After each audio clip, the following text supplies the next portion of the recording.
is there a part of you that wishes that it does become competitive so that we do get those like Miracle on Grass type storylines? Bunch of no-name European guys. They lost all their team. They lost their leaders. They lost their captain. No. There's the Callum Tarrant leads the whatever European team to the fucking promised land. No. 0. Beat them into submission. Don't let them get a point. Blank them. Let them get 0 points. Foreplay presented by Barstool Sports. We are live. We are Sam Bazoyan-less. We are Riggs-less. It's Trent Daddy. It's Lurch. It's Frankie Borelli. Coming to you live from the Barstool Classic. I am. You two are in remote locations. Riggs is on his way to the Wyndham with Kevin Kisner on a private jet plane. I did not get the invite, so I am here in the bar at Old Stonewall in Pittsburgh, Pennsylvania, talking to you fine gentlemen about golf today. We may get into some golf. We may get into some space talk. We may get into some whatever shenanigans. But how are you guys doing on this fine Monday? I'm doing all right. I'm a little worried about my internet. I know people are fucking sick of hearing about it. I'm sick of dealing with it. I actually bought an entire new computer to hook up so I could do the podcast in a better way so I wasn't cutting up all the time. And Alex, our guy, sent out the link to do the podcast, and I hooked everything up. I was ready to go, and I clicked the link, and it just didn't show up for whatever reason. I don't know if I have to tweak something on the computer so I can actually podcast from my brand new computer that I'm looking at. I'm on my old laptop right now, but I'm sitting at this desk that I bought, and I'm just staring at my new computer that I thought was going to be the answer to all of our problems. Instead, it just gave me more problems. So I'll stop bitching about my internet. It seems like it's going okay right now. I'm worried that it's conversationally delayed, where what you find out when you're doing podcasts over Zoom is that timing is impeccable when it comes to conversations. It is maybe the most vital thing. Not even the contents of the conversation are more important than the timing of a conversation. And even when it's a little bit off, it's like there have been studies that have been done where if you just lower or make one stair a little bit higher, every single person will trip on that staircase. It's just like if you put it up a centimeter, people start tripping all over the place. It's the same way with conversations. If you mess with the flow of a conversation even a little bit, people start talking over each other and the things just don't get relayed in the right manner. But that's what I'm dealing with right now. I'm excited to do the show with you guys. We have rarely done a Riggsless show. I don't know how that's going to go. I think it'll be fine, but I'm excited to be here. I'm excited to see your somewhat clear faces on my computer screen. Yeah, you bought an iMac is what you bought. You bought a huge desktop computer. Is it a desktop? That's what I was wondering. Better than anything you can buy. Like usually you get a new computer, it's a laptop or it's a Kindle or it's an iPad or whatever. You set up the Surface Pro, the Microsoft. This guy went out and bought a fucking iMac with a fucking modem and shit, and it's still not working. Was that the hardwire plug it into? Is that why you bought it, or why did you go desktop? Because, I've got this new place and I've got this desk that I bought, and I wanted something high powered. If we're going to be doing this podcast all the time, I don't want to have to. I mean, we've always been doing the podcast, but I wanted something that was a sure bet that I was just going to plug it in. I was going to hardwire everything in, and I was just going to be crystal clear. And the opposite. Now it's just like an $1,800 paperweight on my desk. It's fucking ridiculous. So, I mean, maybe I'll get it figured out at some point, but right now I'm using my old laptop and I'm just staring at my new computer. I wanted a nicer computer because I wanted the podcast to sound good, and now it doesn't even work. So who cares? It's a work in progress, too. Big time. I will say right now it's hot. It's back and forth. It seems easy. Feels like your connection's off the chart. So fingers crossed, knock on wood, that continues on. But yeah, we had an epic what else? Trip this weekend. What? What were you say, Frank? Oh, no, sorry. I was just looking. Someone was. Well, I was going to get into something right at, but go ahead. Yeah. So, if someone interrupts you, you try to hear what they're going to say. Well, we have to get into an ad, and now we're like having a conversation about the ads, and I was going to go right into it because you said that's very easy and seamless. I was going to say, you know what else is easy and seamless is Game Time. Game Time's the easiest way to buy last-minute tickets. So if you really want to have a conversation about it, and we're still talking about it, Lurch, we might as well get right into it. It's the exclusive ticketing partner of Barstool Sports. Game Time is a ticketing app that makes it easier than ever to score last-minute deals on tickets to sports, concerts, and shows, and they guarantee the lowest prices. They've cracked the code on last-minute tickets. I'm telling you right now, I've used this. I used this for the Yankees-Mets game last week. I sat right in front of Frankie. The Subway Series. It was the greatest experience I've ever had. Went to the Subway Series. It was a decision that we made the night before where you kind of scoured the internet for tickets, went on Game Time. It was as easy as possible. You can find MLB tickets for under $15 all in on Game Time. Yankees tickets as low as $14. Red Sox tickets, $14. Mets tickets, $13. The list goes on and on and on. What do you have to do? This is the best part. You get $20 off your first purchase. All you got to do is download the Game Time app, go to the Accounts tab to create a login, and redeem code FORE, F-O-R-E, for $20 off your first purchase. Terms apply. Download the Game Time app and make sure you hit that Account tab. Redeem code FORE, F-O-R-E, for $20 off your first purchase. Download Game Time, last-minute tickets. Lowest price guaranteed. Lurch, we can go back to you. You're on an all-time buddies trip. Did I lose Trent while I was doing that? We lost Trent, so we're talking about easy. That's right. T is gone. Now, yeah, and I saw you at the Subway Series. Tough one for the Yanks there. They got absolutely swept. But T-Daddy is gone, and now it's amazing that we are trusting this podcast with Marriott Wi-Fi and then Barstool Classic Clubhouse Wi-Fi. So that is the power of foreplay right now. Yeah. Which is like remarkable in so many different ways. Yeah, we're an all-time buddies trip. It's the yearly trip we have, 24 guys, 12v12, 11th year, your lifelong teams with each guy or with each team. And Riggs was on that trip. We can go into more detail about it because it was absolutely epic finish. But reason I brought it all up also is, we talk about Riggs just drinks and then he goes on to the next thing, and it's wildly impressive that he keeps it going. We finished Sunday night. I get home. I passed out 9:30, 10 last night. I mean, early. And maybe it was even in bed by 8:45. I get a FaceTime from Kevin Kisner at 1:44 a.m. last night. So I'm sure Riggs was up with him, but I was just a dead animal. So shout out Riggs powering through. I saw he blew the match via Instagram by missing like a 4-foot binker putt. So when he comes back on the show, I'll be interested to hear about that. Yeah, at Oakmont. Slipperiest greens in the whole planet. So you were with Riggs on a buddy's trip. How did he play? Because spoiler alert for anyone that wasn't at the Barstool Classic, he's one of the worst golfers on the planet right now. I think out of 18 holes, Kisner said he didn't hit one in play 14 times or something like that. Like he just hit one out of bounds. I mean, I'm sure he was a peach to be around to at that time. So, yeah, he actually, I mean, we've all seen it. Like, I would say Riggs' game has probably the biggest highs and lows of anybody that I've ever seen at a Fore. Like, he can go out there, and we have all seen him shoot in like the 70s. And then I've also seen him shoot a 96 where the ball will not stay on the planet, and it just, whee, as you would say. Oh, it's fucking... And I don't want to get too much into his actual game because we all know that. I'm talking about right now, he's got the driver yips, and he's confirmed that he has the driver yips. He's tweeted about it. He's Instagrammed about it. This is a well-known fact that Riggs Barstool has the driver yips. I had the chipping yips for a long time, and I'm talking in past tense, and that's probably the first time I've ever done that. I do believe I am beyond that. We do have a series called Fixing Frankie coming out where at this point it has worked.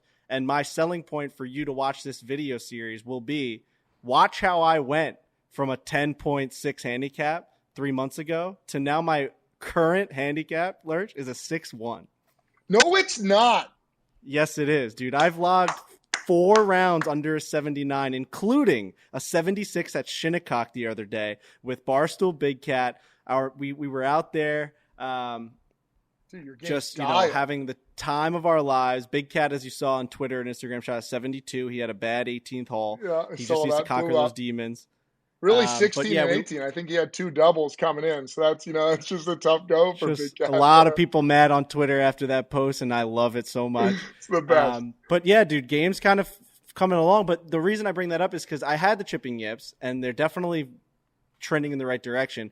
But even then, I was able to kind of like I had a decent enough game where if you watched me, it wasn't as ugly to the eye of the people around you. You're like, all right, at least he hit a good drive. He got it up by the green, and then he like chunked one and put one up and made it 5 or a 6. Riggs can't get the ball off the tee, which has to be the scariest place to be as a golfer. You have first tee jitters, you have second tee jitters, you have third tee jitters, you have fourth tee jitters.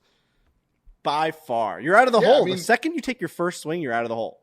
Right. I mean, without question, driving the ball is the most fun thing in golf. It's also like the biggest I'm playing with my buddies. Like if you can't drive the ball, it's very hard to play with your buddies because you legitimately, you don't even see them. You don't get to walk the fairways. You shank one way to the right, you hit another couple balls, and then you get back up to the green. Like it's the worst place to be. I'm about to announce that T Daddy is back on the show. This might be via phone, but he is back, which is very exciting to see. It feels like phone because your face is maybe in the camera. We've got something really interesting going on with me right now, and I'm sure my audio sounds horrible. But so I bought the iMac, which we talked about. That didn't work, and then I hooked it up to my laptop and I tried to make that work. That didn't work. So now I have placed my iPhone on top of my laptop that is in front of my new iMac, and I'm just recording from my phone. It probably sounds like shit. I don't know if I should stick around because my audio is going to be so much worse than your guys's. But I've just got an absolute clusterfuck going on in my apartment right now where I just can't seem to get things to work. And it is just incredibly frustrating. So I can stay on the phone here with you guys if you want, or I can go fuck off. It's up to you guys. It's up to the quality of the podcast. But right now, I'm on my iPhone, sitting on my laptop in front of my iMac. It's a disaster. It's an Apple app. Here's one thing.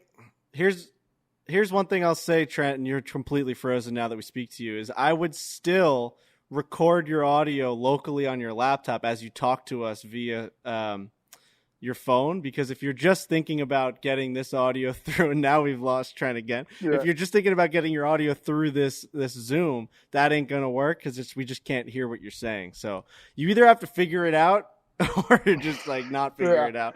One of the two has to happen. Turn off your video too. Try to limit a few things. Let's be as smart as we possibly can be, but I would love for you to stay along, T-Daddy, and chime in when you can. Yeah. So I've got a couple things going on. I do want to say that I have a list of things to get to. This isn't going to be T's gone, by the way, just to interrupt. T's gone. Trent's gone. Trent's gone. This is a fucking nightmare of a golf podcast right now. Tony Finau wins back-to-back weeks. Rocket Mortgage, he had an amazing quote. We'll get into Tony Finau a little bit, but he had an amazing quote saying, a winner is just a loser who kept trying. That's the definition of Tony Finau's game. That really hit home to me, where it's like you can take that into all team sports. You watch like a football team losing the Super Bowl and they all go on one knee. And hockey, when you lose the Stanley Cup, all the guys would go on one knee and kind of like look down at the other team celebrating, lifting the cup. And you're like, fuck, guys, like we were right there. You saw that with the Lightning. They got swept in the first round against the Columbus Blue Jackets and then came back and won 2 Stanley Cups in a row. And it's just like, all right, maybe it does take a loser to like feel that anger, almost be right there. Tony Finau was the definition of right there every single week. Second place. Could he finally cut through? Tony Finau, back-to-back wins. It's nice to see this guy starting to rein these things in from left to right. I mean, golf's even that way more than like anything else. Like that mentality to stay hot and stay driven and still like perform at the most elite level. It's like Tony Finau's got countless second places. It's how frustrating it would be. We talked about, like professional athletes, like Judge, people that just have to show up day after day. Like if they're sick, whatever the case may be, they just have to play. And if they go through ruts, it's like, I don't know, if there's X amount of events every year and Tony Finau is going to enter 20 to 30 of those events and he continues to get second, it's like if player one that wins just doesn't show up that week, he's just the winner. He's just the best golfer. So that mentally, that's got to be just infuriating. It's like, dude, you've taken 3 weeks off. You decided to show up this one and now you win. So I do think in golf, like more than anything else, like second place, like lose. Sorry, read the quote again verbatim so I don't screw it up. I don't have it exactly. I'm just remembering what I saw off Twitter because, like I said, I just got off the Barstool Classic, didn't have much time to prep. But he said a winner is just a loser who kept trying. That's essentially what he said. And I agree with that like wholeheartedly, certainly in golf. Like you just keep going to the well, keep going to the well, keep going to the well. It's such a singular sport. Where now he's like one of the hottest players in golf. We thought of like Tony as like a perennial loser, you know. Now he's truly one of the best players in the world and playing at the best of anybody else in the world currently today. So shout out Tony. There's just something about all sports, and I guess it's just human nature, where like when you're on a heater, that always blows my mind. Like what happens there? Like Scotty Scheffler all of a sudden just started rattling off just majors and wins and became the number one. Like what unlocked? Is it just experience? Is it experiencing loss? Is it like feeling almost being there and knowing then what it takes to have that next edge? Like I don't understand. Even in a regular tournament, you'll see a guy like Callum Tarrant. Callum Tarrant, our guy, by the way, who made the FedEx playoffs. He shot from like 150th when we played with him at the 3M to now he's in. He's like 111th. Callum Tarrant has entered the playoffs, which is an amazing, amazing feat. We couldn't be more of the Tarantaniacs or whatever we're going to call ourselves. But like, what is it about like a guy like that where you don't even know who he is, and all of a sudden he's like leading the U.S. Open and things just start happening? Like, where was that his whole life? Like, why that week? Why do guys get hot in certain weeks? I don't get that. Dude, it's crazy. I mean, like, if you like think about even your game. So just to put a bow on our golf trip, like Riggs and I, so 24-man trip, 12v12. After 2 days of golf, it's a dead even heat. Their team picks the two of their best golfers. Our team picks two of their best golfers. I don't know how Riggs is playing. I know about the driver woes. I've seen them before. The two of us, he rips driver down the first hole. So we go to a playoff hole. It's going to be two-man aggregate score on the playoff hole. Par 5 at the ranch in Southwick, Massachusetts. Shout out that place. Great track. We both bomb driver. We both hit one up there. I hit one to 12 feet on a par 5, so I got an eagle look. The other guys miss it. Riggs has a chip in from like 20 feet. He cans the chip in for eagle. I make my 12-footer for eagles well, so we made closing eagles in our playoff hole. So holy shit, it was beyond epic. We stormed the doors of the other team, win, whatever goes on. But I will say Riggs in this environment didn't have any driving woes, so I'll put a bow on that for him. In the Kisner match, he may have. But like, think about like your game right now, Frank. Like you went down from what, a 12 to a 6. Like right now, my game is kind of done something similar. I mean, I'm a 4 down to like a 3 these days. Last 20 rounds, I think 16 of those are sub 80. We played at the ranch. I had 5 birdies one round. Like I'm playing beyond the best game. And like, what are you doing differently? I'm not doing anything. The only thing that I think of in my head is like, I believe when I go out there, I'm just going to like play really good golf. Like I don't know what that is. And like, it will leave me and then it's gone and then it will be fleeting. But like, I don't know if it's really anything more than that. Than like utmost belief. If you go out right now, you probably feel like I'm going to nip wedges. I'm going to fly it in there. I'm going to hit a good golf shot.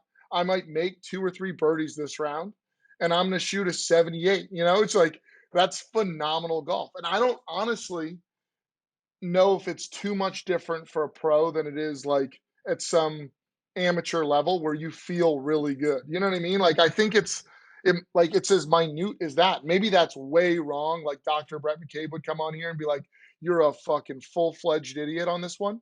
But I don't think it's anything other than like crazy amount of confidence over a ball. I mean, like when you go to a golf course, Frank, how do you feel right now on the first tee? You must feel like giddy.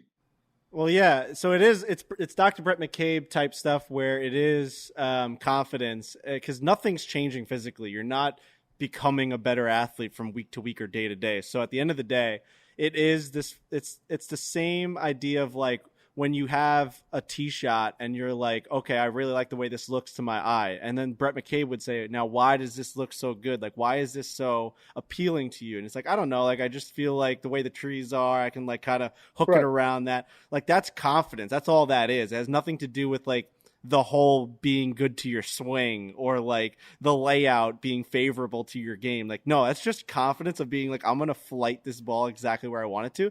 So Trent asked me that question the other day where he's like, what do you think you're doing different? And I'm like, I think just swinging is easier right now because like, I'm not even thinking about it. Like swinging the golf club, I'm just swinging. I'm not thinking about anything. And like, it's kind of just going where it's got to go. I can't miss a green in regulation if I tried. Legitimately, I like sculled one the other day, dude. Yo, we played in a Breaking 90 episode. I sculled one and it went down the walking path. Instead of like finding all the shit to the left and the right, it went down the walking path and ended up 245 yards right down the middle. I put it to like an inch from the hole and made a birdie. It's just like, what are we talking about? That's usually out of bounds. It's in a creek. That's in a ravine. So things are just working, you know? It's just like you have confidence. You step up to that next shot and it doesn't matter. So I guess I kind of answer my question when I ask, like, how does Tony enter this new zone?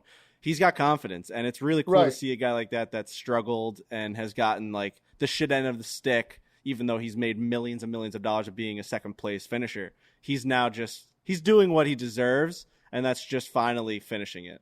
Right, and then the PGA Tour's, like, Instagram account just continually posts that, like, maybe you've seen it, maybe you haven't. I assume you have, like, it's his first, maybe after some junior competition he was playing in the tournament and like he was just ripping balls down the range and all the PGA Tour players were like watching him hit. I feel like they've reposted that video of Tony so many times, but yeah, I think it's just like you break 80, Trent breaks 100 for the first time. Now he's like pretty continually like sub 100. He's not always, but he's like somewhere in that range. It's just like Tony won, he broke through, and now he's a winner on PGA Tour.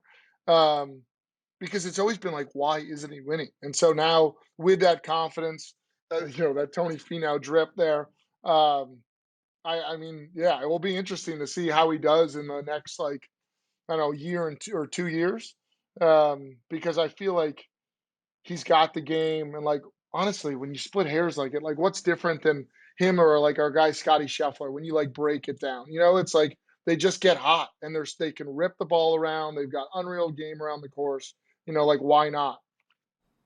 Speaking of having that drip, you ever have that drippy drip down by your ball sack? I got that drippy drip down by my ball sack. I'm in Memphis, Tennessee right now. I'll be getting that drip. You know what I'm talking about? So when that summer heat is melting your popsicle, you'll need to wear underwear that'll keep that tall boy on ice. Or for me, it's does High Noon make a mini yet? Because we need to change. I know High Noon came out with the tall boy, but do they have the nips yet? That's what I need to keep on ice.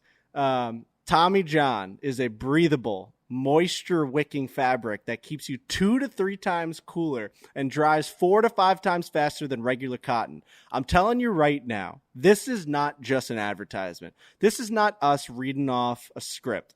This is legitimate life and death when it comes to your underwear.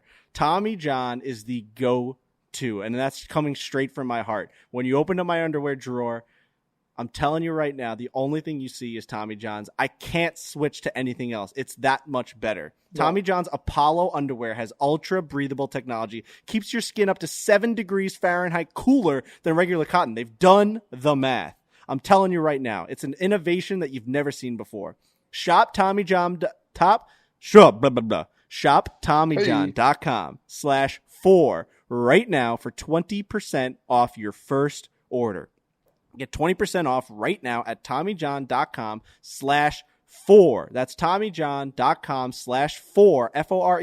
See site for details. I love that brand. I love everything about it. It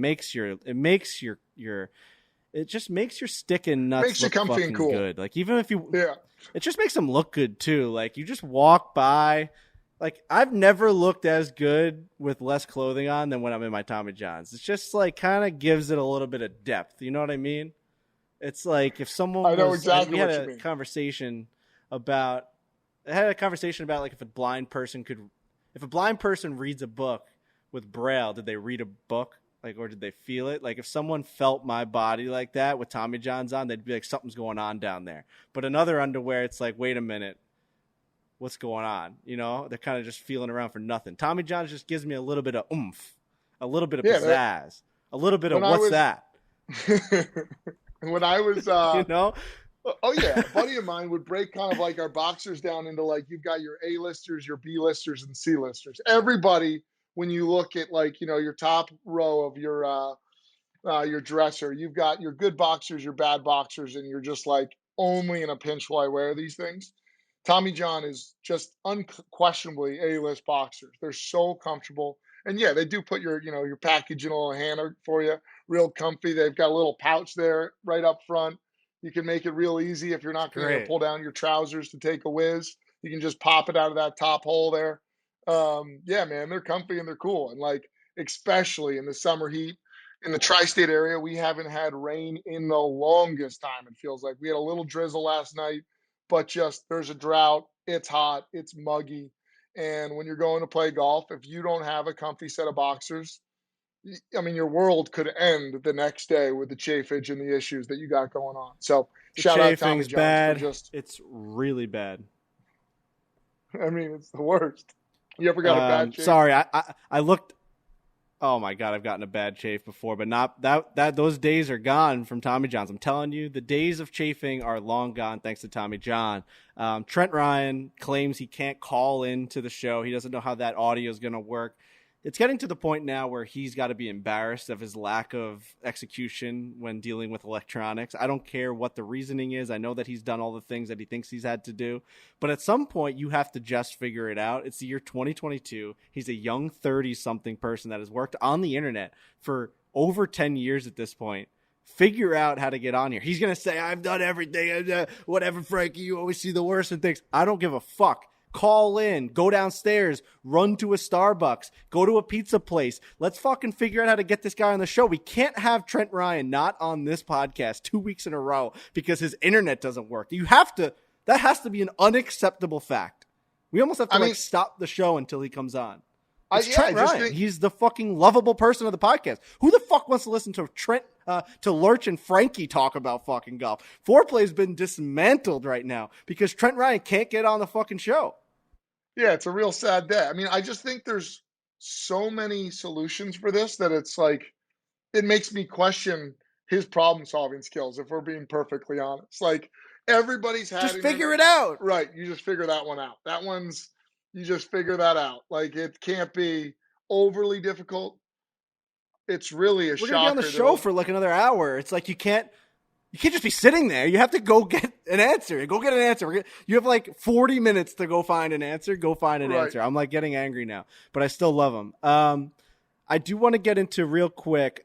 I mentioned that I played Shinnecock, and that was my first time ever playing. The first time I had ever gone there was with Dave and the Mulligan Challenge, which was just the most not to be believed scenario of all time. Yeah, it was. It's such a like walking on eggshells type place. You like have to walk in the right spots. You can't have your phone out. And the fact that we went there during media day right before the US Open and Dave shot like a 3 under 67 or something like that and took 400 mulligans. Right. It was really fun to be able to go back and remember all the holes. I remember, you want to know what's so fucked up? I remember those holes based off of where Dave played them, as opposed to like Tiger and Phil and Brooks Koepka winning by like however many he won by. Like, I don't remember any of the holes from that stuff. I remember them from Dave Portnoy kind of meandering his way around the course and winning the US Open on media day.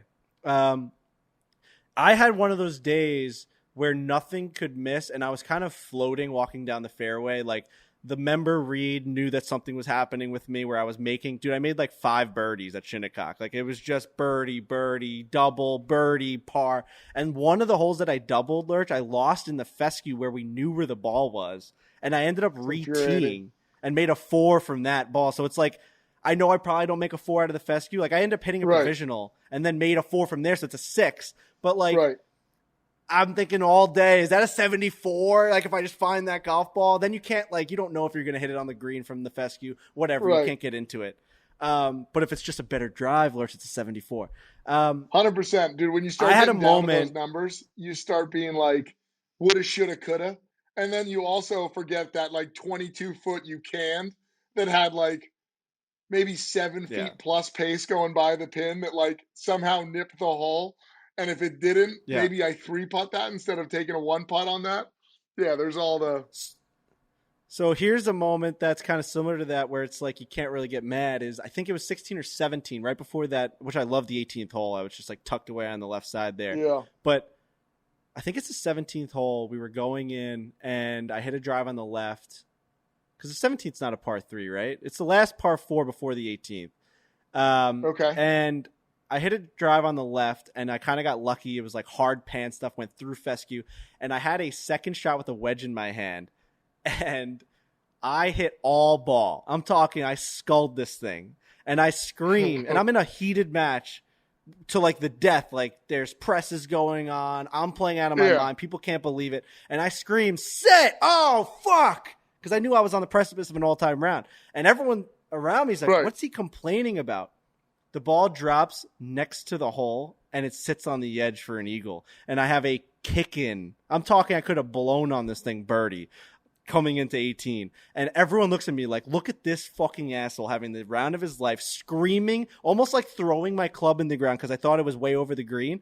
This reminds me of Mark Hubbard this week, or I think it was 4 days ago, throws his club on the ground on the PGA Tour, slams it, and then he makes a fucking hole-in-one. There's no worse feeling, specifically than when you're a guest at such a nice club and you're playing against the member and he's invited you out there. You're kind of beating up on him like you're playing well. It's 1,000 different ways so it's bad. Right. You're so cocky that you're like, get down. And he's like, dude, it's in the hole. Like, you're mad with that. Like, you have to be in a better scenario. I apologize the rest of the day being like, dude, like, that's bullshit of me. Like, I don't know why I just did that. Like, I got to be better than that. Like, thanks for everything. Like, no, and nobody feels worse, too. There is no worse feeling when you're the cocky guy. You know, when you're, like, playing really well, it's pretty obvious you're playing well. And, like, even if you you hit it off the toe of your golf club and it feels like it's going to go way right and you give, like, the oh, no, and then it draws back into the middle, it's like you feel like a smug a-hole. You know, it like everybody looks at you and is like, dude, come on, man. Like you're playing this well and now you're mad with that. It just can't be worse. So you had a bad moment of that, Frank? It just sucked, man. It's just like you feel like you're an asshole. It's worse than telling a guy that shot's good when you know that like it's probably not going to be good. You just got to just keep it to yourself and just be normal. Like find yourself to be a normal human being when you're a guest at someone else's fucking country club and they're inviting you to play an all-time bucket list golf course. Don't be screaming get down and fuck when you think the ball flew over the green, because who cares even if the ball flew over the green? You're like, you should be happy you're even on the grounds. Why are you acting like you're trying to break a course record out there? You're going to shoot a 76. Like, come on. Dude, it is so interesting. There's such like a fine line, especially when you're playing with new people, of like how you like communicate on the golf course, right? Like you can be that cocky guy that nobody likes at all. That's like, oh, dude, I deserve better, when you just don't. Then you're playing with someone that like maybe you're better than, and you're like, and he hits like an okay shot. It's definitely not like a good shot, but like way better than what you've seen out of them. And then they're like, you're like, oh, good shot, dude. And they look at you and they're like, dude, I'm human, man. That wasn't like a great shot by any means, just because like I kind of sculled one to the front edge of the green. Like that still sucked.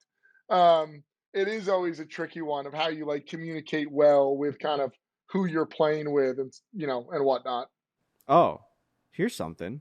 There's an empty void in space so big that if you traveled across it, you wouldn't bump into anything for 752 million years. Now, did you see this picture making the rounds on Twitter, Lurch? Yeah. It's one of those photos that you just like can't even comprehend. So you just think it's like one of those things on the internet that someone just went on Photoshop Paint and just put a bunch of dots into a black screen and like that's space and we're going to put a ridiculous picture out there to scare the whole internet. But this is real, apparently. And the fact that it is real and the fact that it's another example of just how big space is, that there's a space in space that's so big that if you traveled across it, it would take you 752 million years to bump into the next thing. Yeah, I mean, I would say space is blowing up right now. Just the imagery that's going out. It's just making people think more than probably ever about it. It's also like, what's next when we blow up Earth because we just ruin it because we're just terrible people Well, across the group? We're not going to blow up Earth. Earth is going, you know what's actually fucking horrifying and actually brings kind of a tear to the back of my eye because I start to get really nervous about it. I really start to curl my toes and get super anxious about this fact that the sun will one day explode. That's a fact. That is, like, we know that the sun is a star that will one day give out giving gas. It will no longer be a star. It will explode. And we as a universe, we as a planet will cease to exist. Now, it's going to be far beyond when we're alive. Way, way in the future. We might even kill ourselves off this planet before that. That's what I'm saying. It's like I would say the fight really is the sun going to burn out prior to humans destroying and making Earth unlivable, which I think like we're working on a faster trajectory than like the sun is slowing down.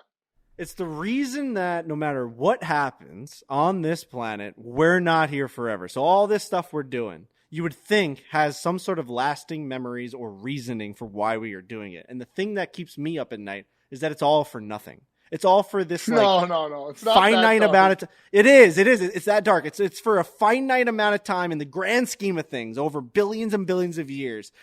It's just for nothing.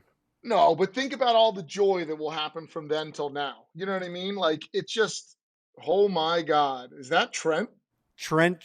You know what's joy? Trent just showed up onto the fucking podcast. We're talking about how one day the sun's going to explode and none of this is going to matter. And it's really horrifying, Trent, but I want you to talk about what you've been going through over the last 20 or so minutes.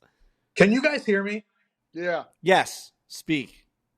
All right. I genuinely feel like a 75-year-old man. Like, I've never encountered technology or the internet, or I actually feel like a caveman. I feel like that scene in Zoolander where Ben Stiller and Wilson are hitting the screen over and over again. I'm on my phone. I tried to connect every which way from my iMac, from my laptop, to now my iPhone working halfway decently. I genuinely can't tell you the last time I was this frustrated. I want to break something. Everything in my apartment is new, but I want to break it into a million billion pieces. We think you're 75 years as well, based on this conversation going back on the foreplay text thread. I mean, it's a mess what's going on over there. I don't understand how there's no solutions, even though it seemingly feels like you found one. How did you find one? How are you connected to us now? I'm just on my phone, but it's horrible. Like, this is the worst way to do a podcast, in my opinion. And I've tried every other which way. And I think, like, I'm a guy who thinks he knows what he's doing when it comes to technology. And this thing just has me beaten. It's got me beaten. I don't know what else to say. I'm sorry. You're tapping out, but you're not tapping out because you came back. Right. There's fighting there. Yeah, but it's like at the cost of what? Like, you're coming in and out. Frankie looks like a Picasso painting to me right now. His is so blurry and so out of focus that there's like almost no point to even be. Frankie for me too is a little blurry, and there he goes. So Frankie's internet, I will say, is almost as bad as yours is, T. It is. He's dropped. This is the third time he's dropped. I'm trusting my internet on a Marriott, which is pretty stable, pretty strong usually for the most part. So yeah, this podcast I would say is the most rinky-dink one we've ever put out. But right now, you look more stable than he, honestly. Like, the video clarity of T. Ryan and your glasses is spot on. Whole thing's a fucking mess, and honestly, it's an embarrassment, and it's a slap in the face to the listeners. We have hundreds of thousands of listeners. I can't even connect now. Where I'm inside a fucking bar at Old Stonewall Golf Club. The place is phenomenal, by the way. This golf course is a beauty. When you drive around this place, there's rocks, there's all these stones. The architecture here is off the charts. There's tee boxes that are so high that I don't even know if they're legal to be able to go up there and hit from. It's crazy how cool of an undulating course this is. Amazing. It's a castle, so I'm inside a castle right now, but I just can't connect to the Wi-Fi, so it's hard to do a podcast. So I'm trying to go in and out. Fucking Alex, the guy who edits our podcast now, Alex, good luck with the worst audio luck. and the ins and outs. You're going to have to add a bunch of like the blue screens, like you're watching an old school home movie. I'm honestly dehydrated from the entire thing. And what I'm going to go and do right after this podcast is go drink BioLite. We have them stocked to the gills here at the Barstool Classic. Is that the saying? Yeah. Okay. So, BioLite is a physician I formulated think recovery stuffed to the drink. gills. Stuffed to the gills, not stacked. Stacked can't be right. Could it? I said stocked to the gills, so probably not right either. BioLite is a physician-formulated recovery drink made with an all-natural ingredients that will help you feel better fast. It's the IV in a bottle. It contains the same amount of electrolytes as an IV bag. You'd have to drink 6.5 sports drinks just to equal one BioLite. It's only 45 calories and contains a third of the amount of sugar. So I'm telling you right now, go check out BioLite. BioLite is now available to purchase directly on their website. Go to drinkbiolite.com/barstool and use code FOREPLAY for 10% off your first order. That's drinkbiolite.com/barstool and use code FOREPLAY for 10% off your first order. We have them all over the place here on the course. I saw kids drinking them. I saw all the people here at Old Stonewall drinking them. It was kind of a cool Pennsylvania day. We had the fog in the morning. It was a nice breeze. But people were still getting dehydrated. It still got hot when the sun came out and you had to drink your BioLite. So thank you to BioLite. Make sure you go check it out. And yeah, this is a frustrating podcast because, I wanted it to be a good one. We got no rigs here. It's all falling on our shoulders and technology slapping us right across the face with their big meaty cock. Which is really unfortunate for us being, a technology or media company just to be this poor on the internet side, but we are where we are. And the phrase is stuffed to your gills, meaning just like you're full, stuffed to the gills, restaurant stuffed to the gills.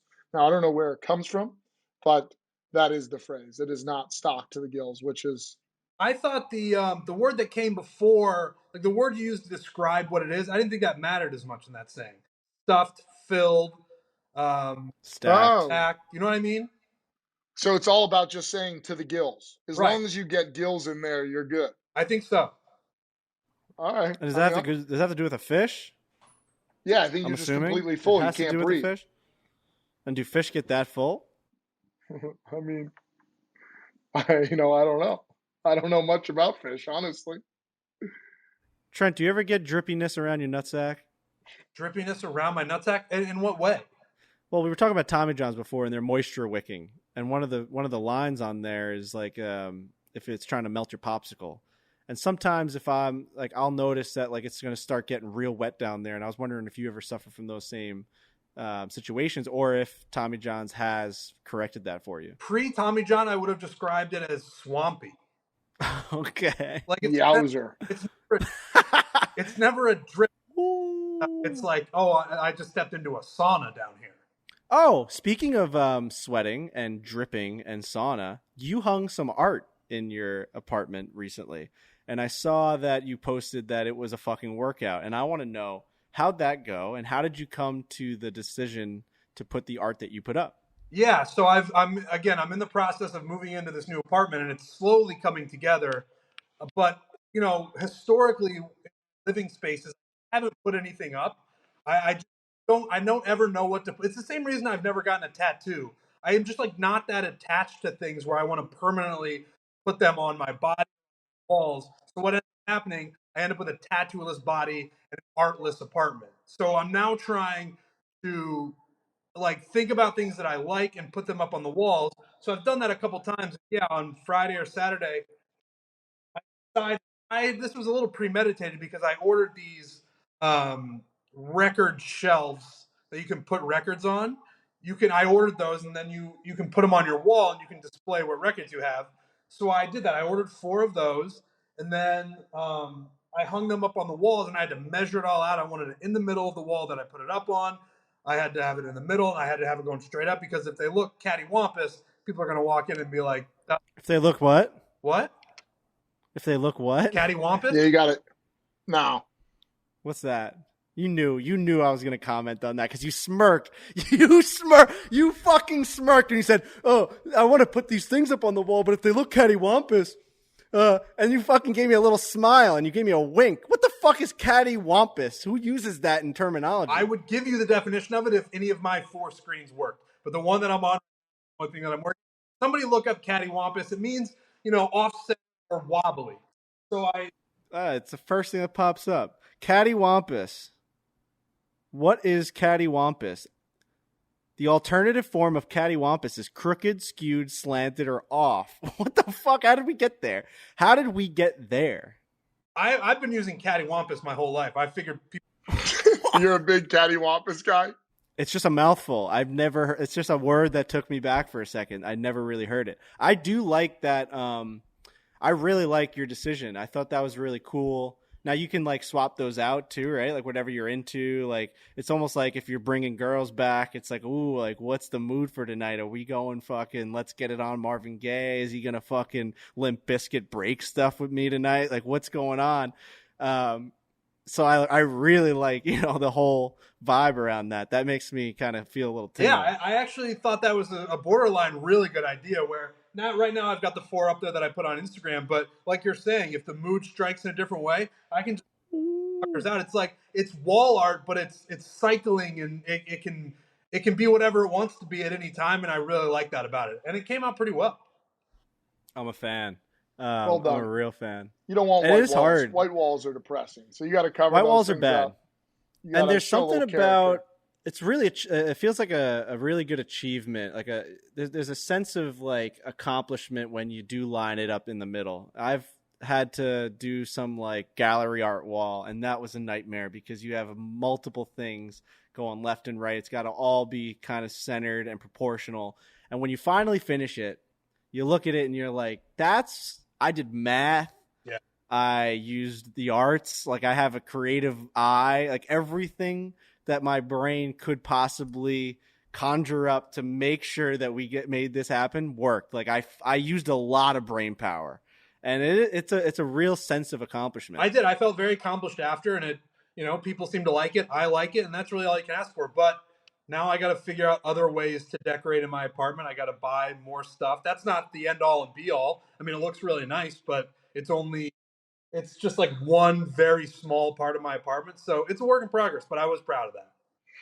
Yeah. Stuffed to the gills. I can't stop thinking about it. I was stuffed to the gills the other day. I was walking around my house and I kind of just like coughed and I just puked on the floor. I ate so much pasta that it just kind of popped out of my mouth, and I haven't stopped thinking about that since. I kind of just like looked around and I was like, yeah, there was just like a piece of pasta on the floor, like a rigatone was just sitting there in some sort of fucking gook, and I was just looked at it and I'm just like, yeah, no, it's time to get one of those tests for the what is it, the endoscopies that you can get. I think Caleb got one and he realized that he couldn't throw up for the rest of his life or else he was going to die. Yeah. It's like one of those tests that you can get to see if your acid reflux is really, really bad, which I think I have a massive problem with. Are you guys Tums guys? Big Tums guy. No. See, like at some point, like we have to just figure out how to stop eating Tums and just get it fixed, right? Like why is the inside of our body turning into a volcano, and why are we not doing everything we can do to fix it? Every night I go to bed, I feel like I know why. I love dairy, and so I'm just going to keep eating dairy. I love cheese. I mean, I got to have a cheeseburger from time to time. I got to have pizza from time to time. That ruins my body, ruins my ability to breathe. It ruins my ability to not huck up loogies, which is Frankie's favorite thing on the planet. Oh, it's disgusting. Yeah. Have you decided that you'd rather die than not eat cheese? No, it's just I don't see like the long-term effects. You know what I mean? Like it's bad, but it's not like there's no counter in my head that's like, oh, I'm like clearly losing days. But the Washington Post did just a bunch of people tagged me in this. They did a study, and I'll read. Ancient Europeans were lactose intolerant. They drink milk anyway, study finds. What I also know is like about ancient people is that they're basically their length of life was just much less than it is 20 today. Years old was like an old man. Right. So, I do think about that. So that study, yeah, that's great that they did in the past, but like we can probably be better and smarter. And so I know they lived a much shorter life. So that did hit me a little bit, but I don't know, man. Dairy can just be so good. A burger's good. A cheeseburger is excellent.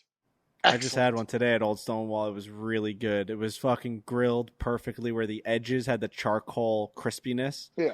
And then when you got like that corner with a real bubbly cheese off the side of it, you're like, whoa, baby, we're eating cheesy meat right now. That's a good place to be.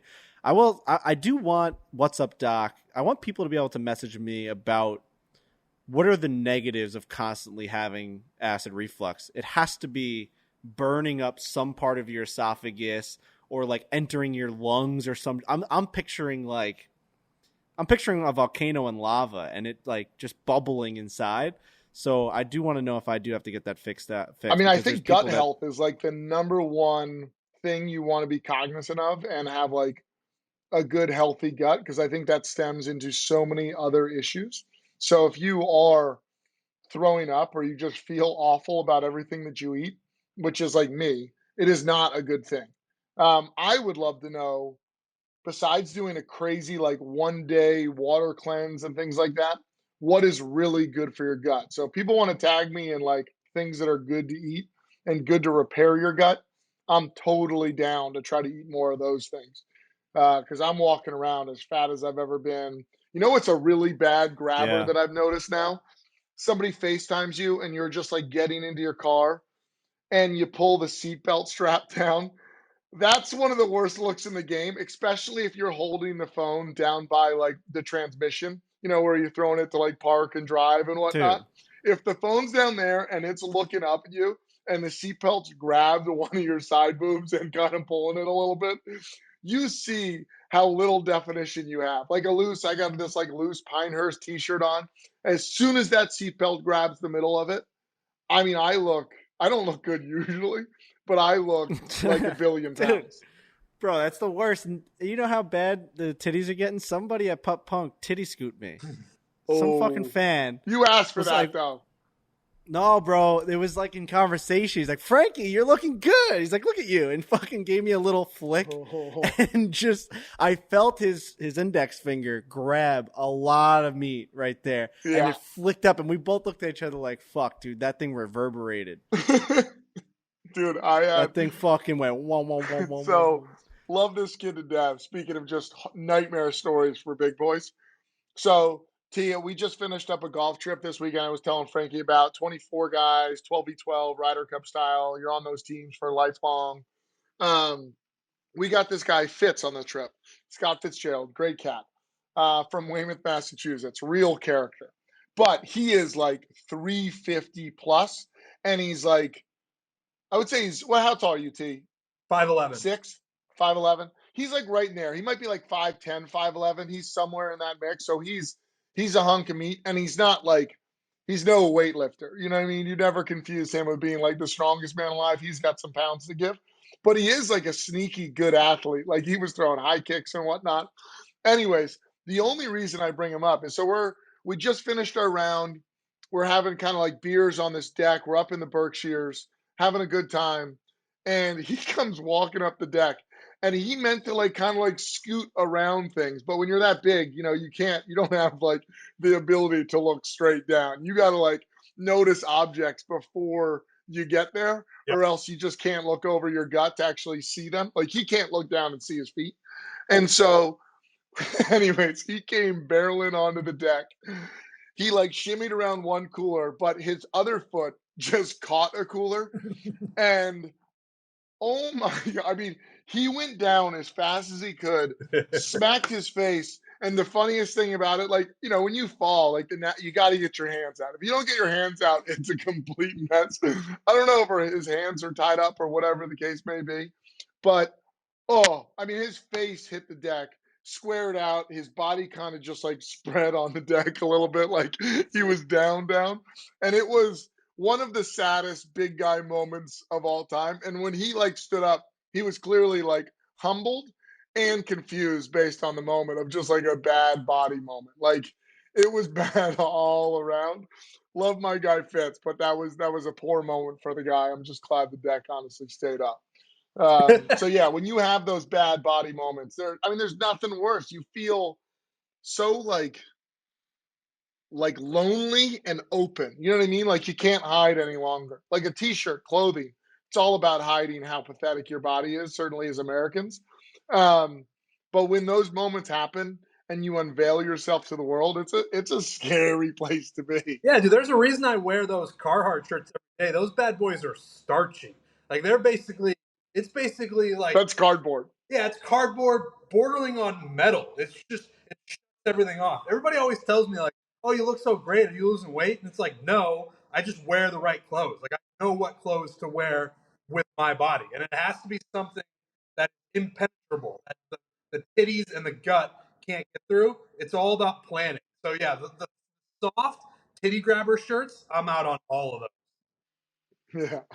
Yeah, that's probably the right move, honestly, because it does. Yeah, I mean, like a black Carhartt shirt, that thing gets wet, it still holds its form. Yep. You get this blue shirt, and then it does the body grab, which is just you can't get that shirt dry enough to get it off your body, Right. especially if you're in a public place. Bad. You know, fat bodies suck, and they're just Not not even as good. fat bodies that have no definition. Like Frankie, Yeah, I wouldn't describe you as fat, but like you don't have a great body. Like welcome to the No, show, dude, I'm a stick of butter with right? like, And it's so like someone. I'm a stick of butter that's like almost done, like on the thin side, like someone almost shaved the top, but then left a couple lumps in there. You know what I mean? It's just like it's kind of melting, and they like kind of just they dug a spoon into it. So there's real thin parts, but then there's real round parts. That's the best I can describe it. I think that's yeah, it's a bad You know body. exactly. You can picture that piece of butter perfectly right now. I think so. Yeah. Fuck yeah, I wish I had the confidence to just like not care about that stuff, because again, like it's all going to be over one day, and like we're not going to know the difference between whatever it is and what like once the lights go out, I don't give a fuck about what my body looked like. So I just got to start having better confidence. So T, we were talking about this almost like not a battle, but this like two options that basically ruin the planet. And it's the sun burns out or people just destroy the planet and it's no longer livable. And Frankie basically took that line as like, well, it's all miserable anyways, because like, who cares? Like, this isn't going to live forever. It doesn't matter. You know, basically Frankie's Factually, take is like, you why get that, go right, on Trent? at that It's point? a fact. We can't Right, get away from it. but we can still have a lot of fun up until that point and, you know, cherish the time that we have. So I think there's a positive, you know, and a negative spin on that. I think we should really try to focus on the positives and not have people just pull off to the side of the road and just say, you know what? Hey, no sense to keep this show going. The thing about Earth that's interesting is like it's not going anywhere. It's the things like we are. If we fuck it up so bad, like then it reacts in a way that kicks us off. The Earth just sticks around. We are the ones that can't live here anymore. No, that's not true. The Earth is gone one day, factually. That's true. Like One day when the sun explodes, there's no getting around that. But what I'm saying is like in the short term, when you're talking about ruining the planet, the planet doesn't get ruined; it gets ruined for us. That's the difference. Right. yes, Going anywhere. okay, but I think that it's Hold on, more when the sun horrifying to know that. When the sun explodes, or like dies out, you're telling me that the Earth is going to disintegrate? No, it's still just going to be there. No, it'll completely disintegrate. It'll Really? be gone. I didn't know that. Oh, I yeah. did not know that factoid. I just thought it would burn out and then we just have darkness. No, I think it's if you watch. I mean, the videos that I've watched, I guess when a star explodes, which the sun, it gets bigger and bigger, and it engulfs everything around it. And the Earth is, I mean, relatively, we're pretty close to the sun. Tiny. So our entire yeah. system gets blown out because the sun is going to expand before it explodes. That makes me want to scream. That's and that's worse happening. Than, like, that doesn't bother me at all. It's not a theory. None of that stuff. Well, when we were talking to that guy, he was like, yeah, like the sun could be burnt out right now, and then you wait, 3 or 6 seconds, and that's when you'll know. 7 minutes. 7. All right. So that was the logic that I was going off of, that I'm just like waiting for it to get dark rather than like, no, you're dead. No, it doesn't. No, it's not about getting dark. It's about just wiping the whole thing off, and that's going to happen one day. It sucks. It does suck. Just knowing that, like, I guess the thing that I can't wrap my head around or accept is that, like, we're building towards eventually nothing. And, like, I understand that it's all about the ride, but the idea that it's all will be wiped away, factually, sucks. I don't know. I mean, we just view this very. There's no hope. No, I view it very differently. It's like I don't find comfort in that, but it's also like then it's like who cares? Like yeah, it's going to go away, but first of all, it's not going to happen for billions of years. You're going to be the most gone by the time. Yeah. So it doesn't matter in that respect. And also like then it's like yeah, things are going to go away, but maybe try to look at it a different way and be like, oh, moments matter more because it's all going to be gone at some point. The idea of dying scares me. Of course it does. Yeah. Bad. It's weird. It's a weird concept. So, dude, I think about you know what fucks me up, guys, is when I watch a movie about like, I don't know, maybe a war movie or like someone just got shot, and I'm thinking like Saving Private Ryan, and like the guy's on his lap, and he's like, all right, like, you know, this guy's dying. Like, what is that guy thinking about being like, in a second, I'm going to be dead? You know what I mean? That moment of being like, you hope like, it's peaceful. You know, you hope in 10 seconds, thoughts. it's done. It's over. I'm going like it's over. Like the thing that I've always like wondered or like didn't know about is happening in 10 seconds. It's happening. And then what? That stuff makes me want to fucking puke. Did you guys talk any golf while I was out? We talked about Tony Finau and how he says being a loser makes him a winner. That's a good quote. Did we chat about the Wyndham for a half second, or said Riggs was on his way there? Playing in the Pro-Am. He's got the fucking driving yip, so someone's going to get murdered out there. He was the worst golfer at the Barstool Classic today, factually. Yeah, I mean, he can get him. He can slap that thing can go across the map. So. Oh, speaking of, if you want to really get a breakdown, I want to give a shout out to these guys. The Break 80 podcast. They're a local Minnesota podcast that actually caddied for us at the 3M Pro-Am. And, you know, we thought that these guys, like, they just won a contest and, like, they were going to caddy for us. They told us that they had this little, like, local podcast, and I actually listened to it. It's really good. It's, you know, it's very similar to, like, just us, like, four guys talking and recapping their weekend rounds. And I thought they had, like, a pretty good, like, sense for, like, talking. They all, like, had good conversation. I was pretty impressed with it all. And they actually break down just like every aspect of our game and like caddying for us and our relationships with our caddies. It was pretty interesting to hear each guy's takeaway. Like they gave like initial thoughts of like, all right, you had Riggs, you had Frankie, you had Trent. What'd you think? So that was pretty funny. I thought they did a good job. So That's go great. listen to that. It was like the 3M recap episode or something like that. So hopefully they get a nice little bump and they'll all be fucking going crazy that we're sending a bunch of people their way. And then I guess I had some other housekeeping things here if we want to get off all the death talk, because I know it's starting to make people feel a little queasy. Housekeeping is Breaking 90s coming out on Thursday, so that's in 2 days. We have a new episode coming out. I tweeted out yesterday that I felt something in the air when I stepped up to the tee with Trent. I think a lot of people thought that I was talking about myself because I said I have a good feeling about breaking 90 today. So that was a mistake on my part. I got like 400 responses being like, you can do it. It's like, well, dude, like I just dropped my fucking handicap from a 10 to a 6 in like a half a week. So it's like, let's just pump the tires for a second. And then I did feel something. I felt something. So that's a fucking tease for Thursday. I'm not going to give anything away, but we have to be able to promote this thing. It's a weird world we live in where it's like, you don't want to talk about how excited you are for the show because then like you think you might be giving something away, and you also don't want to say that you're not excited so it's just like just watch Thursday. You know what I mean? Like just watch it on Thursday. Do we want to say where we went? Yes, we went back to Rockville Links Golf Club. We thought, I proposed this to Trent saying, I think I've read the comments, I've read people's messages to me saying, you got to take him to the same course, or at least a collection of courses that he feels comfortable with. How hard is it to play a different golf course from a different set of tees on different pins every single time you golf? It's like the most non-natural way to try and get better in your game. Most people show up to the same uni. They show up to the same country club. They play the same tees. They know the way the fairway runs. They know the way the greens run. They know the type of shots they like to hit on certain holes. Rockville has become that place. Colonial is becoming that place because it's his home course now. There's like all these places that I think are good. So we went back to Rockville, and let me tell you, just watch Thursday. Yeah. Thursday, going back to the same course is awesome. I think. I agree. So yeah, we went back to Rockville.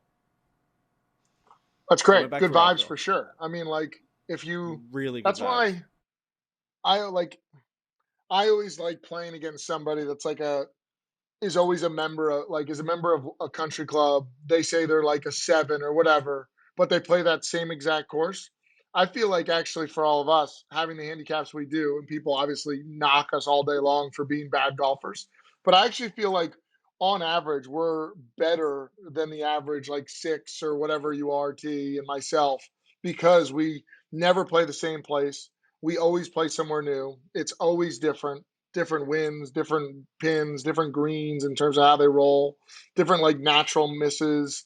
So I actually feel like we've got traveling handicaps, which almost feel like it's better than the average bird. So, um, anyways, T, did you have that same kind of maybe magic feeling going to Rockville, being back there and having good vibes there? Yeah, I'm just really comfortable there. Luke, the super, is Yeah, great to us, and I've gone out there and I've played a lot. I've played there, 3 times now on camera, and then but Frankie and I, within the last 12 months, 18 months, have just played out there a bunch. Like Luke is yeah, having us out, so I've played that course a bunch of times, and yeah, I felt comfortable that day, and I felt great all day.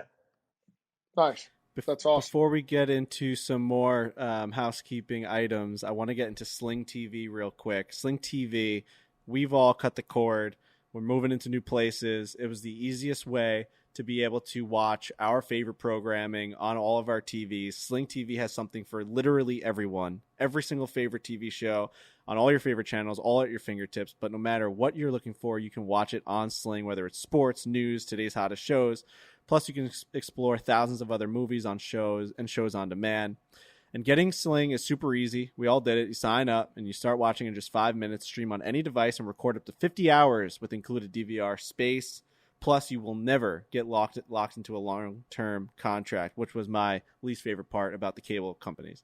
For a limited time now, so this is what you have to listen for. For a limited time now, you can access everything Sling has to offer for free. That's right, free live TV for 3 weeks. So you get to try this out. Sign up and start watching in just 5 minutes. You can stream on any device and record up to 50 hours with included DVR. This offer ends August 4th. Okay? It's August 2nd right now while you're listening to this. This offer ends August 4th. So go to sign up at sling.com/barstool. That's sling.com/Barstool. You're going to get 3 weeks of free live TV. That's going to be an amazing way to see if you like the cord cutting. So go do that. Sling.com/Barstool. The other thing I want to say is the Steph Curry video is out on YouTube. Just one of the more preposterous videos we've really ever put out. It's something that not enough people are talking about. We're posting a lot about it. Dave made a comment on Dave Portnoy show being like, you got to let the guy kind of do his thing. How many times can you shove a camera in a guy's face? I'm kind of getting that feeling about how many times we're promoting it. But it's also one of those things where it's like, it's fucking Steph Curry talking to us, handshaking Trent like you've never seen anyone handshake before, saying he can't wait to come back next year. I was drilling birdies in his face and he's screaming, Frankie, he's on my team. Like, it's just the best three-point shooter of all time. So, I mean, did you guys get a chance to watch it? Trent, I know that you were talking about the handshake. Yeah, I did watch it, and it's just a great video. I mean, Steph Curry is no stranger to a golf course. That's been an underlying storyline throughout his career. Obviously, he's an incredible basketball player, and when he played in the Barstool Classic, and I say at the beginning of the video, he is the most relevant athlete, certainly in America at the time that was, and maybe in the world. He had just won another title. He had just eliminated the Celtics. He was celebrating like crazy, pointing to his ring. Like, to get a guy like that to play in a Barstool Classic in the Bay Area was just a huge deal. And yeah, we had the camera in his face the whole time, but we knew he was comfortable with it. Like, if we were sensing that he wasn't comfortable with it, we would have bailed. Like, there were times when maybe they weren't playing as well, him and his guy Jay Rich, and Frankie and I sort of disappeared in the background, but he never gave the sense that he was like, get these cameras out of here. He knows that he's Steph Curry. And he Yeah, knows he's Steph Curry. he's Steph Curry. He knows that. He is incredibly famous. He was even more famous at the time. He's still super famous. But yeah, the video's great. Him and I shared a great handshake that I didn't remember until someone tweeted the picture at me. Like, when you meet a guy like that, you're just trying not to throw up. And that's always the goal. Don't throw up and don't pass out. So when I shook his hand, I don't even remember. But but it was an A+ handshake. Takes two guys to tango, and we really showed up for that handshake. And the video's great. People seem to love it, and it's cool to watch a guy who's an incredible athlete be an incredible athlete at a completely separate game. It's a great video. We're a big dap up podcast. We like to dap up a lot, but a firm handshake I think goes a longer way. Something about it feels like a more of a connection.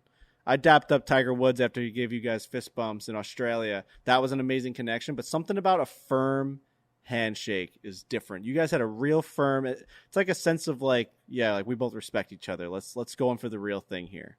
Yeah, it feels very official. Handshakes are more official. Like dap ups are more excited.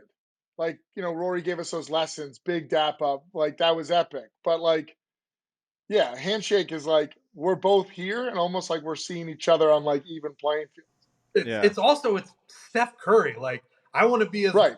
I want to have as much respect for that individual as I can. He is a 1 in a billion athlete. He's just totally the greatest. More. I mean, like he's one in history. How many people have ever been on the planet? It's like he is one in that. He's the best to ever shoot a basketball. Right. Think about how many people have ever played basketball. That's a big number. I don't know what it is, but it's a large number. And shooting is a huge part of the game of basketball. And he's the best to ever do it. It's cool, man. To meet somebody like that is very cool.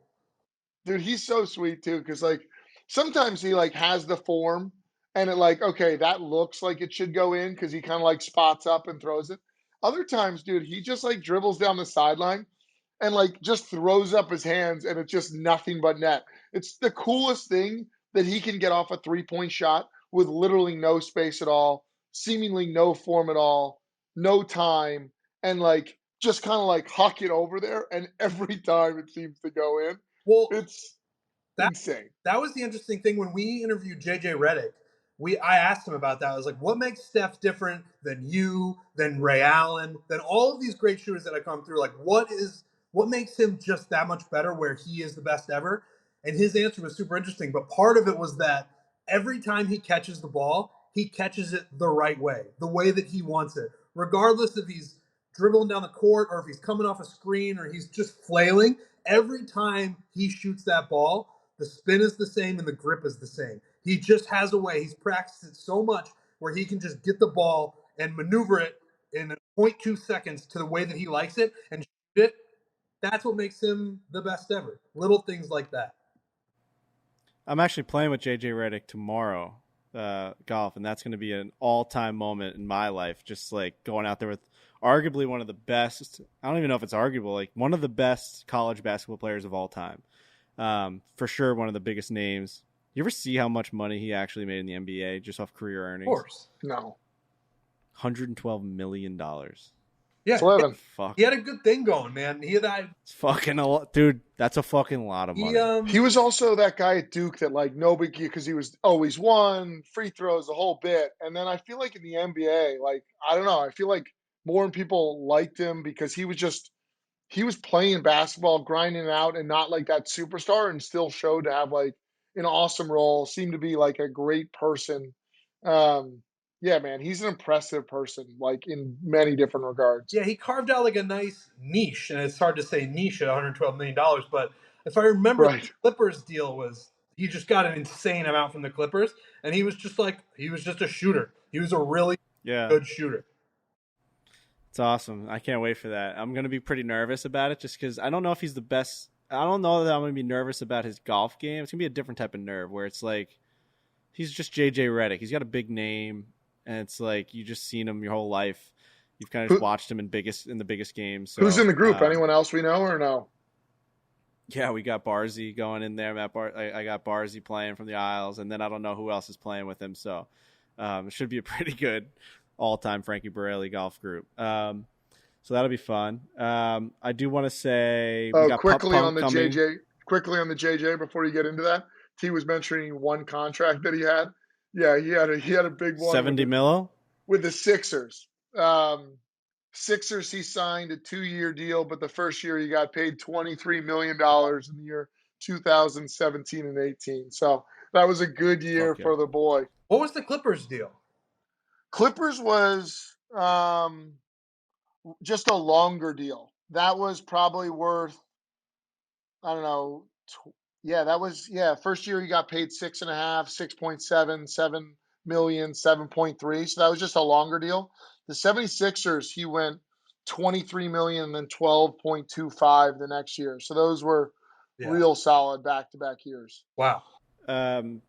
Pup Punk was in Atlantic City this week. Kind of a weird location off the boardwalk, and we were kind of surprised with this turnout. We were kind of grinding over tickets to try and get people to Atlantic City. It's kind of a weird area. Atlantic City is definitely not what it used to be, but they had a huge car convention there. All the hotels were sold out. It was nuts. Place was amazing. I mean, filled to the gills. I'm just going to use that. And we had a great time. My dad went on the stage and hyped everyone up. PFT shredded the fuck out of that place, showed up in a limousine with all of his friends. He's just the best. PFT is the fucking best. I love him. I love his family. I love everything about him. I love our whole entire band. And we're coming to New York City on Saturday night, Gramercy Theater. Tickets are still available. They're going to probably go up quick. They're going to go quick towards Saturday. So if you want to still grab them, get them early now. Send them to your buddies. Make the trip into the city.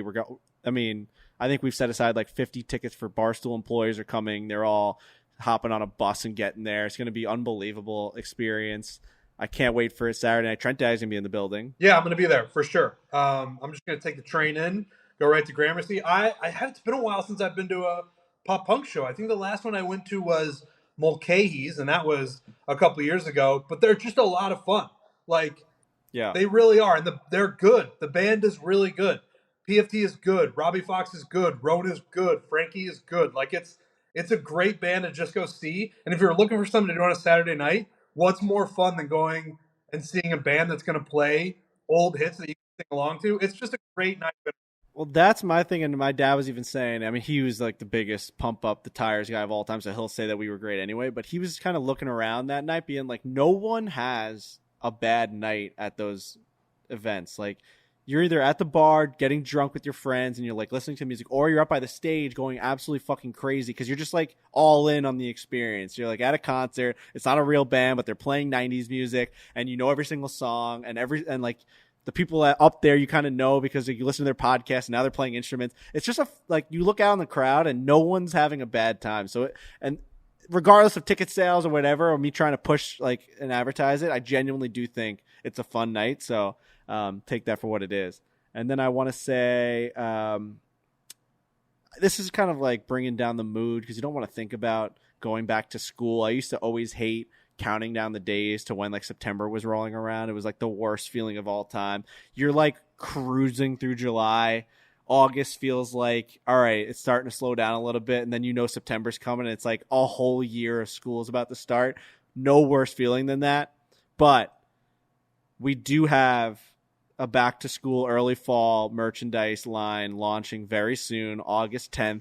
Make sure that you're ready for that because every time, what's that little whispering noise, by the way? Is something happening? Can you hear that? I'll go on mute. I'm at a hotel and the lawn mower's going off right now. Okay. Yeah. Just a little bit. Just a mess of a pod. They've got the back to school early fall launching August 10th. That stuff goes quick. Early fall merchandise goes fast. You're talking light hoodies. You're talking long sleeves. You're talking hats. You know what I'm talking about? Yeah. You're talking quarter zips. Like we're beyond the t-shirt game at this point for selling because you want to be able to get it shipped to you for the beautiful September fall nights. You got to be on your game August 10th. August 10th is when things start to happen. And Trent, I know this starts to make you feel real good. Well, yeah, I love fall. Fall is my favorite time of year. The weather's perfect for a guy like me. It's big guy weather. We were talking about earlier, like trying to hide what's actually going on with your body. Nothing does that better than hoodies, than long sleeve t-shirts. It's the perfect weather for a guy like me. College football starts to roll around. Fall golf is amazing. Things are just way better when the temperature is a more manageable temp. 90 degrees is not good for a guy like me. 70 degrees is great for a guy like me. And that's kind of what this back to school line of stuff is going to be. So get ready for that August 10th. And if you've got your own business and you're gearing up for the fall and the back to school time and you want to be able to maximize everything that you're doing with your business, You got to have Shopify. Shopify is the all-in-one commerce platform to start, run, and grow your business. Busy season's about to come, all right? Summer's over. We're about to gear up. The fall's coming, back to school. Everything's happening. Shopify gives entrepreneurs the resources once reserved for big businesses, so upstarts, startups. See, have we debated about that? What's the difference between an upstart and a startup? I've never heard upstart. Upstart, I think, is more like the company's kind of doing well. It's already there, where a startup is like you're figuring things out. You're not quite like a known, kind of like more of an upstart. You got me? Yeah. So what? Yeah, that completely makes sense. So whether you're an upstart, startup, established business alike, everyone can sell on Shopify. Synchronize online and in-person sales and effortlessly stay informed. Shopify offers online retailers a suite of services, including payments, marketing, shipping, and customer engagement tools. Shopify instantly lets you accept all major payment methods, and Shopify has thousands of integrations and third-party apps, from on-demand printing to accounting to advanced chatbots to and beyond. It is the greatest tool to be able to use. So go to shopify.com/Fore. That's all lowercase, Fore. Shopify.com/Fore, lowercase, for a free 14-day trial and get full access to Shopify's entire suite of features. So you're going to get this for 14 days. That's an amazing trial offer. You have to at least try it out if you have a business. Grow your business with Shopify today. Go to shopify.com/Fore right now. That's shopify.com/Fore, Fore. So yeah, I'm really looking forward to Pup Punk. I'm really looking forward to wearing hoodies. I'm kind of done with the hot weather. I've yet to really show my nipples in the public. I've yet to pop the top in public this whole summer. I've gone an entire summer without anyone outside of my household seeing my nipples. So I think I'll go probably the entire year with that. I think at this point, it's already August. It's my birthday month. No one said happy birthday yet. So I don't know. I got a message from Disney this morning on my email saying it's your birthday month. And it says, we have something special for you. And I have not opened it yet because I wanted to wait until I was like all ready to see what the package was. I think. What are you going to be? It's my dad's birthday today. So happy birthday. It's your dad's birthday today. It is. Wow. Happy birthday to Mr. Lurch. What's his name? What's his first name? Malcolm Bruce Severance. Woo! Yep. That's a name that was destined to be like on a bronze nameplate on a big oak desk. Malcolm Bruce Severance? Come on, dude. You can't piss that guy off. It's a good name. Malcolm or Yeah, he goes by Bruce. Yeah. I mean, you got to hear that. The guy is just, I mean, he's outside with a weed whacker, it feels like. No, you're fine. You're fine. So do they ever call him Brucey? Yeah, he gets Brucey a little bit, but more like. Does he eat chocolate cake like in Matilda? Brucey. You don't know? You've never seen Matilda? No. Brucey. Yeah. Brucey. He eats the chocolate cake and he licks the fuck. You know what that is. No, I right? don't. But anyways, yeah. You've never seen Matilda? Are we kidding? Malcolm's a long family name. So we got my brother's Malcolm Bryan. He goes by Brian. Grandfather was Malcolm Douglas. He went by. What are you looking at me? Well, fucking, the hottest guy on the podcast, fucking Brendan Jones, is just like looking at me through the fucking glass, and I'm just like, "What do you want?" Sorry, no. I'm looking at T. T-Look had like a face of complete confusion. Well, I was wondering if you're a Malcolm. I'm not. I'm a Benjamin. My middle name's Landfield. Okay. It's what? Landfield. Wow, I thought it was landfill. That's what your fucking stomach is. You know what I'm saying, you piece of shit? What a name. Your middle name is Landfield? Dude, I heard that joke all growing up being from Jersey. Landfill. And it's just like, dude, I mean, just save it. I've heard that joke a billion times. So you're Landfill and Riggs is Bozo? I mean, that's fucking crazy. What's yours, Frank? Oh. I don't know. I'm fucking Joseph. I mean, I should be Twig, I guess, or something. I don't know. Joseph? FJ? FJB1, yeah, it's just like FJB the third. That's good. That's a solid name. I mean, anytime you're the third, it's kind of badass. It's a dynasty. I'll have a fourth. People in my life don't think that I'm going to have the fourth. I'm going to have a fourth. Because it takes a man to make a man. Sure. So. 100%. I don't think I possessed. I do, and this is now. I've told you guys that I am afraid of death, and that that's something I think about every single night. I also am afraid that I don't think I have what it takes to make a man or honestly a child. I don't think I have reproduction abilities. I'm way too soft. It's crazy. It's like I'm like a poodle dog. I'm not a fucking German shepherd. You know what I mean? I'm just a little fucking like, and it's just a little squirt onto the rug. You know what I mean? There's no way.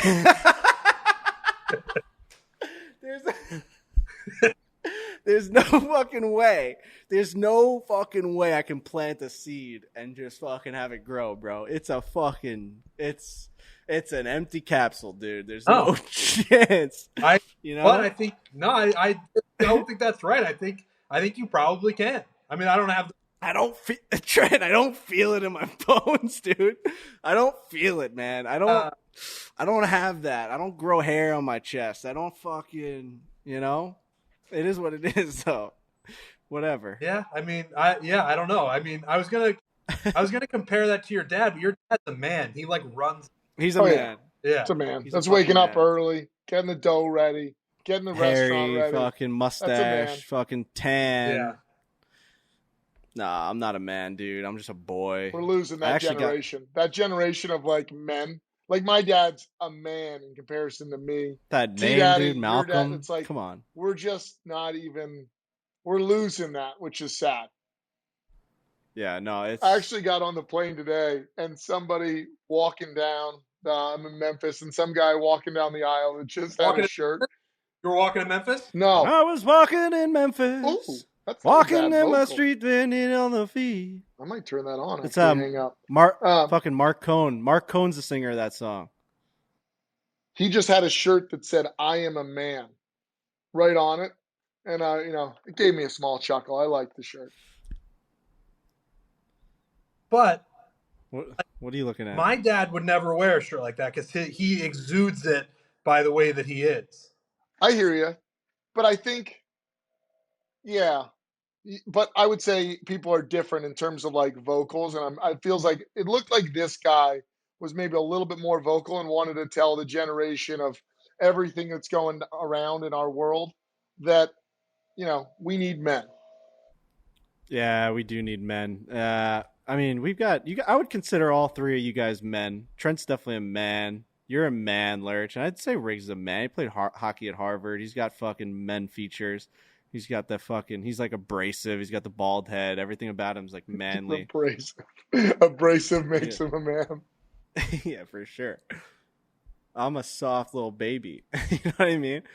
Rub my fucking cheek against your belly button. I really, it's just whenever I have the mic in my mouth too much like this, where I have to kind of run the show, things just kind of get off the fucking rails here, and we got to just kind of put a bow on this whole thing. Yeah. Do you guys? I have to make a flight soon, so I do have to. Before we put a bow on it, I'd like to just give a quick shout out, a quick thank you to the Ranch. Good golf course up in Southwood, Massachusetts. If you're around, give it a shot. Pretty beautiful place up there, kind of between Boston and New York City. So big thanks to them. They were awesome hosts. Some live music at the bar. Place was just good. The course was in mint condition. So big shout out to those guys, their staff, and everybody up there for making a pretty awesome experience. Amazing. Luke Donald. We can throw in some new captain. Golf talk. Luke Donald is the new captain of the European Ryder Cup team, and he is a noted Barstool stoolie. He is a big stoolie. He's messaged with Dave. I don't know if they've ever been around each other. I know that he's talked to Riggs before. Luke Donald is a guy that just gets it. I think he's going to be a good captain for the European team. I think that's a great pick. The guy never won a major, so I think he's going to take this very seriously. He's definitely up there with like the more iconic names of that generation that didn't win. Like Luke Donald's a big Lee name. Westwood, yeah. Like a Colin Montgomery, right? Like it's like those types of guys where you're like, fuck, man. I don't know how many wins he has. I didn't get a chance to look it up, but it's definitely a decent amount where it's like, former should have been up there. Former number one in the world. I mean, that's no joke. There's not many of those. I mean, dude, when that list was coming out, when Scotty became the number one, it was almost like that same list where it was like only Michael Jordan and LeBron James and Kobe Bryant had been in the fucking championship for like the last 30 years, like either one of them. The same with like the number one in the world. Like only 5 guys were number one in the world in golf. It's just a preposterous number. We gotta now. You talked about him being a noted stoolie. We got to be careful though, because like you can't. Like he's the European Ryder Cup captain, so Oh yeah, fuck him. I mean, he knows that too. If he's a stoolie, he gets that. Like, we're obviously not jumping ship. That was Benedict Riggs last week. Our allegiance stands with Zach Johnson. That's where our allegiance is. Unfortunately, yes. That's where it has to be. That guy is. That guy has also been on a Barstool podcast, and it's this one. It's the Fore Play Golf podcast. So let's not. I'm gonna be. It's gonna be big of me. It's like it's just the way the world's working. Like everyone has an opinion on like leaders and all this stuff. I don't like the leader of our team this year. I don't feel very confident in it. But also, I'm gonna go. He can lead me. I'm gonna fucking follow him. He is my leader. He is the leader of the United States Ryder Cup team, and I will follow him into the depths of hell. Doesn't mean I agree with him. Doesn't mean that I'm a fan of him. But I will. I'm an American team. I'm an American team fan. That's actually very big of you. That you. Thank you. That it's like you respect the office. Oh, always. I do. I mean, at the end of the day, I might not agree with him. I might fucking make fun of him. I might send some memes about him in my group chats, but I'm still going to fucking, if my name is called, I will fucking be there. Don in the red, white, and blue, just fucking wearing my American, whatever, Peter Millar outfits, whoever's going to be the Ryder Cup outfitter, and I'm going to be right there on the first tee in Italy. That's what I'm going to do. If you don't think that I'm standing up for this team and this country, you're fucking insane. We just went to Whistling Straits and absolutely ground pounded the European team. If you don't think that we're coming for more blood, I don't care who the captain is. I don't care how many Barstool podcasts he listens to. We're going to fucking dominate those guys, and I'm going to be there. I'm going to Italy. I'm going to find my family too. It is easy to root for because we're just going to absolutely demolish whatever that European Ryder Cup team looks like. Is there a part of you that wishes that it does become competitive so that we do get those like Miracle on Grass type storylines? Bunch of no-name European guys. They lost all their team. They lost their leaders. They lost their captain. No. There's the Callum Tarrant leads the whatever European team to the fucking promised land. No. Zero. Beat them into submission. Don't let them get a point. Blank them. Let them get 0 points. That's what I do like that. Whenever you see those viral scoreboards of like a high school girls basketball game where it's like 227 to 2, right, and everyone's like, you gotta be fucking more fair. It's like, no, I wish it was 297 to 2. I wish they never gave up the 2. Right. Honestly, I'm giving a speech in that locker room saying, how the fuck did you give up the 2? Because now that girl's going home with a slight smile on her face. They got pounded by 250 points, and she thinks she did something good today? No. You need to be better next game. Dude, I'll never forget. So in hockey growing up, there was this thing called the mercy rule, where basically if a team was up by 10 goals in a game of hockey, and it was either to start the third period or in the third period, the game was just declared over. So, but you had to play 2 periods. And if the other team was up by 10, game over. So anyways, we had just switched from like one group to like another travel team. Basically, this kid, his dad had a ton of money and started this place. So we played as the Red Bank Generals. And anyways, new team, like one of my defensemen had electrical tape. We carried 3 goalies. We were bad. And I was a goalie on this squad. So we play the Mercer Chiefs. You have to play 2 periods, remind you. They score 23 goals in 2 periods. They have shots that are 96 to 1. We didn't score, though. The kid, like, fluttered one in from the red line. They counted as a shot. Like, the defenseman just, like, picked it up before it was, like, ever going to go in the net. And so I give up 3 goals in the first, I don't know, maybe 14, 15 shots probably or something like that. I mean, they were just all over us. So anyways, we close up. We have to play them again, obviously. So they come to our place, and it's like right around Thanksgiving. They don't bring a goalie. They bring like 12 kids, and they beat us, I think, 10-1. Without a goalie, we got 1 empty netter and scored. And yeah, that was pretty much like the most miserable thing in the planet, especially as a kid. So in professional sports and really in all sports, I'm like I love just like, hey, dude, that team's better than you. They butchered you.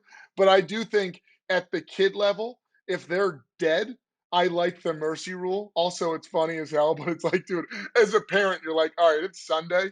My kid's down by 10 goals in the game of hockey, in our case, 23. Let's just call it now so I can just like enjoy my Sunday, watch the Giants play, and not have to see my kid lose 35-0 instead of 23.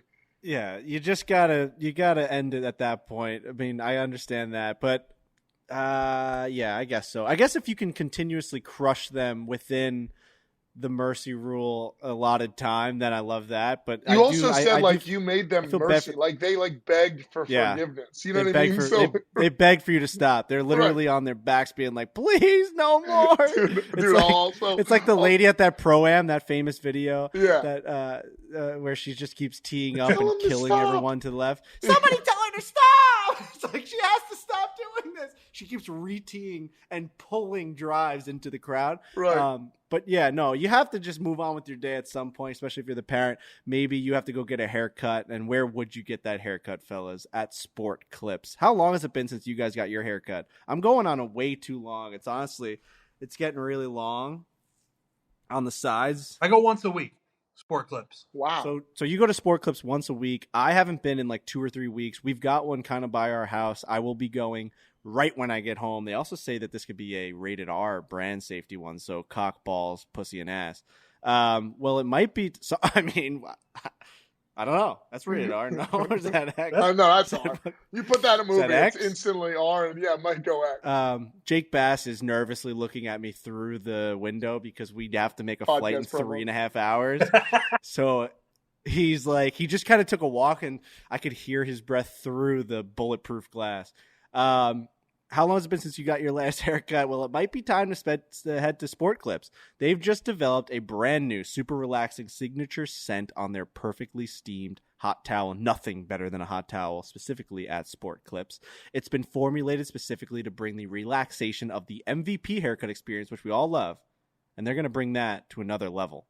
It's something that you will have to smell to believe. Make sure when you go in, you ask your stylist for the MVP experience. Not only will you try the new scent, but you'll also get the 7-point massaging shampoo too. Smell like an MVP.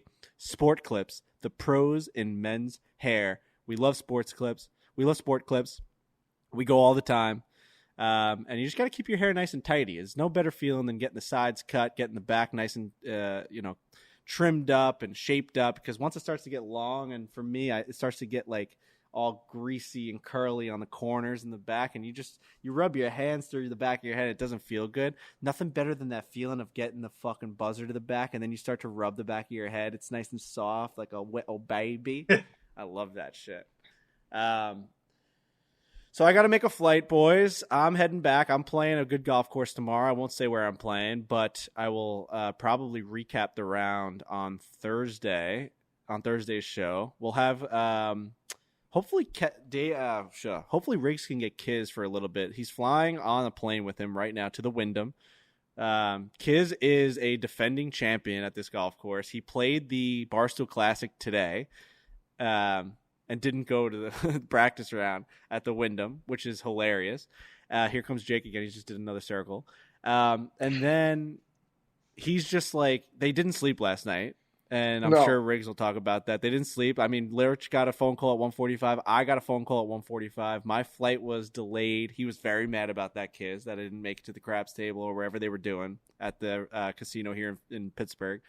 So, yeah, I think that's going to be a storyline to watch, how Riggs how can Kisner do after playing in the Barstool Classic with a guy who had the driver yips the entire day without sleeping? So it's not the best preparation for a defending champion, but Kisner has always proved that he is able to step up to the challenge, because it is, in fact, not a hobby for that guy. He is fucking amazing at golf. Some of the shots he was hitting today are just, you can't believe it. He's just wearing a hoodie and shorts, and you're just like, all right, he's hungover. He's not going to play well. Pipes a drive on one, and then roast a 3-wood to 20 feet on a par 5 and barely missed the eagle putt for a tap-in birdie. And you're like, different game, fellas. Different game. Everyone else is puking. They're shitting their pants. He's just fucking woo right down the middle. Cock seed. No problem. Do you guys have any closing thoughts? I've gone through everything on my little list. I know, Jake, we got we got to make the fucking flight. Anything else from you guys? I got nothing. It's good, T. Glad you solved the problem. You look clear as ever right now. So what a podcast it was. I think we actually closed pretty strong, but man, was that a choppy start. So we'll have to talk to Alex. I think there's parts in the middle we'll probably chop out from like when we were all just waiting on people. Yeah, and then you and I were just talking about nothing just to get by of whatever. I thought this last hour was real solid.